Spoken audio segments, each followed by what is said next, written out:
What's up, Giants fans, Hub watchers, YouTube subscribers, Twitter and Instagram followers? It's your boy Noname back at it again with another Giants update video. You know, it's an update video-ish because like the first half I'm going to talk about, you know, what little Giants news I came across today, you know, including Marcus Golden officially signing his tender and the Giants swapping players on their COVID-19 list. And in the second half, I'm going to talk about a question that came up in the Giants Square Table that I did on Kid Blue's channel this past Sunday. It was me, Kid Blue, the Entertainment Talking Sports, and OGR Sports. The replay is up. I recommend you go check it out. That question being the one I actually asked them was, who do you think should or would be the Giants captains on the team this year entering 2020 season? Something that, you know, we usually will be talking about now if it was a regular type of offseason one. Not obviously it's not, and so it's gotten pushed back. Before I get into it though, I want to say I record like very close to the windows here, and it's currently storming outside. The hurricane or the tropical storm, whatever it is, I think it's Hurricane Isaiah or Isis or something. Listen, it's currently extremely storming outside. Like, you can hear the wind really loud and the rain. There's not really much I can do about that because it doesn't look like it's gonna ease up anytime soon. And also, of course, got to plug the merch. There is now official Hub merch available at teespring.com. The link is always in the description. Go check it out. There's 4 different designs, and for those 4 different designs, you got it available on a t-shirt, you know, a long sleeve, a women's t-shirt, and a sweater, whether it's a hoodie or a crew neck. Then all of those come in different colors, so go check that out as well. So let's get into it. First up, the Giants update of the little news that we have. Marcus Golden, the outside linebacker for the New York Giants, who had 10 sacks first in 2019, playing on a prove-it deal in 2019, just a little over $3 million for the Giants, came in, was our most consistent pass rusher, was somebody that the Giants, you know, should have re-signed. And Dave Gettleman, in one of his, you know, in terms of free agency type moves, one of his very few very smart moves that he made using that I think it's restricted free agent tag or restricted free agent tender, nicknamed the May the 5th tender on Marcus Golden. He officially signed it and is now back with the Giants on contract, counting against the cap. Coming back to a team that doesn't exactly have a strong outside linebacker group. You know, he's coming back to players like Lorenzo Carter, who at this point you could start to consider a veteran entering his 3rd year. The 2nd year guy with O'Shane Ximines, and with the new free agent outside linebacker Kyler Fackrell, who in my opinion was signed because the Giants probably thought they wouldn't be able to retain Marcus Golden. I guarantee you, if they knew that, you know, no team would pick him up, which I've said multiple times on the channel, and you guys have agreed with me multiple times, was a strange thing that Golden was just out on the market. Literally anything anybody had to do was offer him more than $4 million and he probably would have signed, but nobody did that. Makes no sense. It's not like he's, you know, the best pass rusher in the world, but the dude is far from the worst. In fact, he's right up there smack dab in the middle, in my opinion, as, you know, an average mediocre type pass rusher, and that could still add some stuff to your team. We all know it does for the Giants. He's going to come in and be our most consistent and the best pass rusher next year, unless one of these guys in Ximines, Fackrell, or Carter breaks out. But back to the point I was saying, had they known Golden was going to come back, I doubt they signed Fackrell, and that's an interesting dynamic in terms of who's going to start over who, because I think Marcus Golden is definitely going to start now that he signed back the tender. The official amount is a 1-year, $4.125 million contract. Obviously he got it after passing his physical on Tuesday, and I will say on a couple of other websites, I think I've seen it, that it says it could be worth up to $5.1 million, which I thought was weird, but I want to mention it to you guys because maybe there's a discrepancy somewhere. The most obvious choice would be that there's a discrepancy on that one website where I saw it would be worth up to $5.1 million. But for the most part, he's back on here, very cheap contract. I fully expect him to repeat and get 8 to 10 sacks again this year. I fully expect him to be our leading, you know, our sack leader this year on defense, which is kind of bittersweet because, you know, it means Golden is still performing up to snuff, but at the same time, it means that the young guys we have up here that we want to be the ones leading the team are not exactly doing so, which isn't out of the question. I mean, Golden by himself has 29 career sacks. Lorenzo Carter, O'Shane Ximines, and Kyler Fackrell combined have 29.5 sacks on their career. So it kind of shows you, definitely for sure, he's going to be the leader there in terms of sacking, and, you know, the guy's a lot more consistent than these other ones on the team right now. But I'm very happy he's back on the team. I'm happy to get him in here in time for training camp before the padded practices start and whatnot. I'm sure he's still been in somewhat contact with the Giants. You know, I would hope that he's already met with the coaches virtually at least, or at least spoken with the new defensive coordinator and Patrick Graham. Otherwise, he's going to have to learn a lot of stuff in a very short amount of time. You know, he probably wasn't in virtual meetings. I'm not sure how that worked because he was technically a free agent. I'm hoping, you know, by some way, shape, or form, he was in some of those Giants virtual meetings and he was still, you know, talking with the defensive coordinator, with the linebacker coaches, all that, because he's going to have to learn a lot of stuff in very little time otherwise. In addition to that, the Giants have also removed wide receiver David Sills from the COVID-19 reserve list. Somebody that was added to the list a week ago, you know, today, he was added on that list, David Sills. Now, I'm not sure what the situation was, and it's still not clear right now whether he was at a very high risk for COVID and they had to put him on the risk, or somebody in his family was. Whatever the case may be, David Sills was placed on that list. We then signed Tony Brown, who a lot of people assume was going to be the replacement for Sills, at least as a body to have in camp. You know, at the very least, you know, of course, at the very most, maybe he makes the team.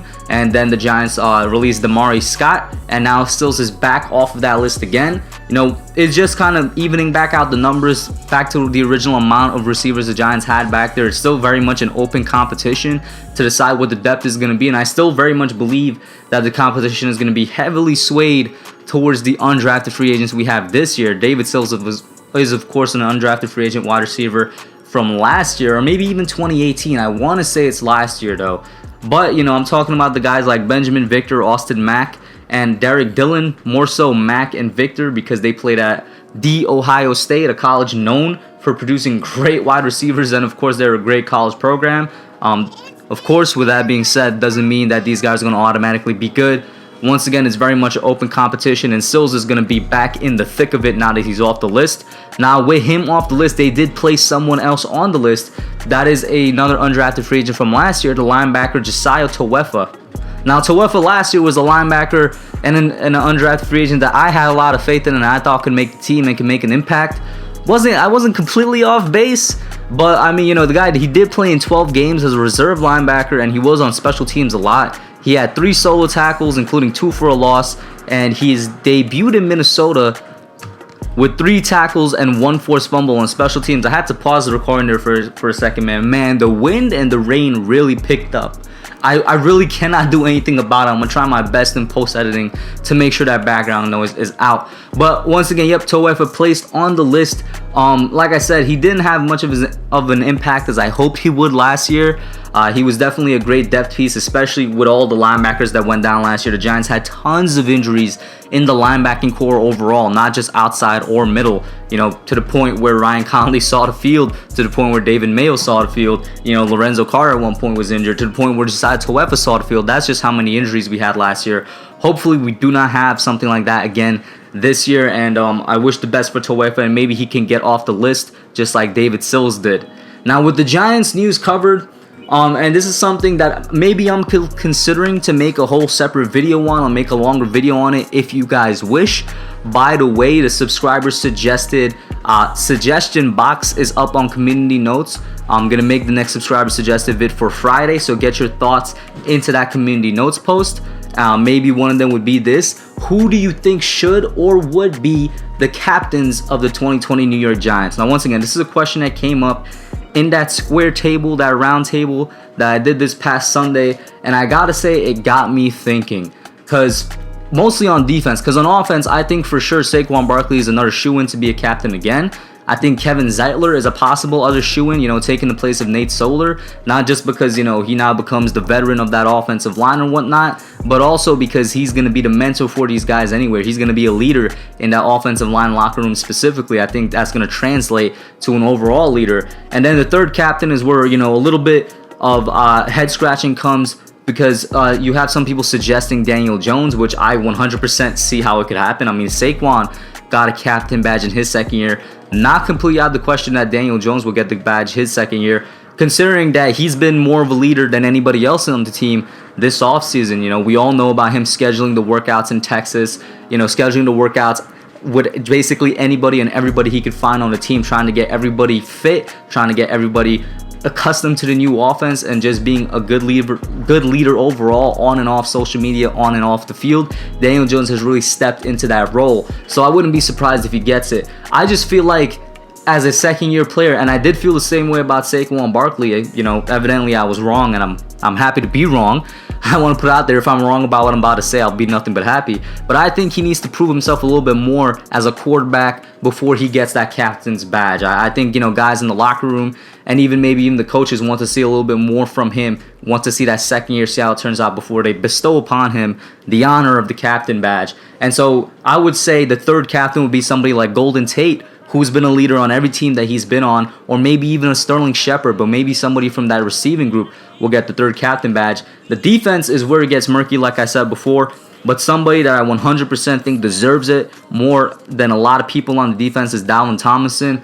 This dude, he's just been forgotten by a lot of people, it seems. Dalvin Tomlinson, and I've seen posts on like Instagram and Twitter and whatnot, you know, people suggesting who they think the captain should be. Not once did I ever see Dalvin Tomlinson's name come up. I mean, I think he's now one of the more tenured players on the defense in terms of being on the Giants the longest. You know, of course, we all know, except for Evan Ingram and Sterling Shepard, maybe. He's the one starter on the team that has the most experience there, and obviously he's been here since 2017, and Dalvin Tomlinson has been nothing short of great since coming here as a run stuffer, as, you know, just a pure nose tackle, and he seems like a great guy off the field. I think he deserves the captain badge. Where it comes into it is whether or not he's actually a leader, because a captain on the team is not necessarily a starter, or is not necessarily one of the best players on the team. It all depends on your leadership ability and what you do in the locker room. For example, Michael Thomas, the safety and special teamer, was a captain for the Giants a couple years. And man, do I wish we got Michael Thomas back. But Dalvin Tomlinson is somebody I put up there. Another person I'd put up there is Marcus Golden, the guy I just spoke about. I think he's earned himself a captain's badge as well. And once again, it comes down to consistency. Marcus Golden, a lot of people would argue he's been inconsistent in his career. The only time he hasn't performed up to his regular level is when he was injured with the ACL injury, so I don't really count that as an inconsistency. But on and off the field as well, Marcus Golden, he's said for a long time he wants to stay and be a New York Giant. It seems that he loves the team, and it seems that he's a good guy in the locker room. That's somebody you can consider. Another consideration, of course, would be Blake Martinez. But I'll go back to what I said with Dalvin Tomlinson. Just because you're a starter or a good player doesn't necessarily mean you would be a good leader. Not that Blake Martinez is a bad guy or anything, but he never really displayed any leadership qualities in Green Bay. Maybe he was overshown, who knows? But this is where, once again, it gets murky. I'd probably take two guys from the secondary instead. To make two guys from the secondary the captain along with Dalvin Tomlinson, instead of maybe taking somebody from the linebacking group. And those two guys would be James Bradberry and Jabril Peppers. And this is where it comes down to veteran experience. Both of them, a lot of experience in the league. Bradberry, I think, just has 1 year over Peppers, or maybe they came out in the same draft class. But either way, James Bradberry for sure, I think, is going to be a leader on the defense. Because like Kevin Zeitler on the line, he's going to be a mentor and leader to the guys in the secondary part of the locker room for sure, and that's going to transfer over just because of how young the team is. And with Jabril Peppers, he's somebody that I've actively noticed has been a vocal role in the Giants since stepping into the locker room last year.